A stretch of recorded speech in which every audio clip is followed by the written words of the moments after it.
1,22,00,000 টাকা ব্যয়ে 3টি রাস্তার শুভ শিলান্যাস করলেন বিধায়ক। পাণ্ডবেশ্বর বিধানসভার বহু প্রতীক্ষিত 3টি রাস্তার কাজের শুভ উদ্বোধন করলেন বিধায়ক নরেন্দ্রনাথ চক্রবর্তী। পাণ্ডবেশ্বর বিধানসভার পাণ্ডবেশ্বর ব্লকের ডিভিসি পাড়ায় পাণ্ডবেশ্বর হেলথ সেন্টার থেকে 1 কিলোমিটার ডিভিসি পাড়া স্টার ক্লাব পর্যন্ত 45,13,952 টাকা এবং ছোটমুড়ি থেকে ডিএভি স্কুল লিঙ্ক পর্যন্ত 20,37,000। অন্যদিকে দুর্গাপুর ফরিদপুর ব্লকের লাউদোয়া বাস স্ট্যান্ড হইতে লাউদোয়া শ্মশান ঘাট পর্যন্ত প্রায় 2.2 কিলোমিটার রাস্তার জন্য ব্যয় ধরা হয়েছিল 57 লক্ষ টাকা। সেই কাজের শুভ উদ্বোধন হলো। মূলত পশ্চিম বর্ধমান জেলা পরিষদের অর্থানুকূল্যে এই কাজগুলি সম্পন্ন হবে।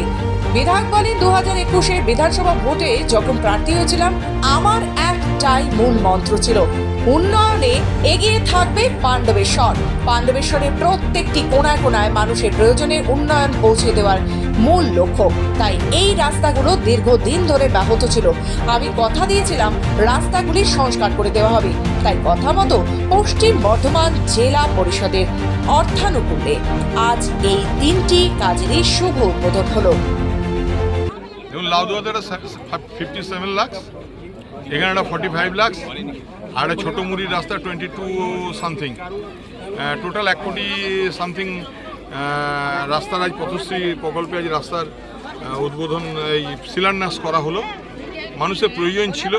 বাংলার মাননীয় মুখ্যমন্ত্রী মমতা বন্দ্যোপাধ্যায়, তাকে অনেক ধন্যবাদ জানাই যে তিনি রাস্তাগুলো তৈরি করার জন্য দপ্তরকে দায়িত্ব দিয়েছিলেন এবং আমাদের রাস্তা তৈরি হলো। আমরা সাধারণ মানুষ কৃতজ্ঞ।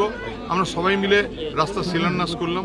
রাস্তার কাজ শুরু হবে ঠিকাদারি সংস্থা থেকে শুরু করে জেলা পরিষদ ইঞ্জিনিয়ার থেকে শুরু। এটা জেলা পরিষদের হাত ধরে করছে আমাদের এখানকার যিনি জেলা পরিষদের সদস্যা আমাদের সুনীতি মণ্ডল।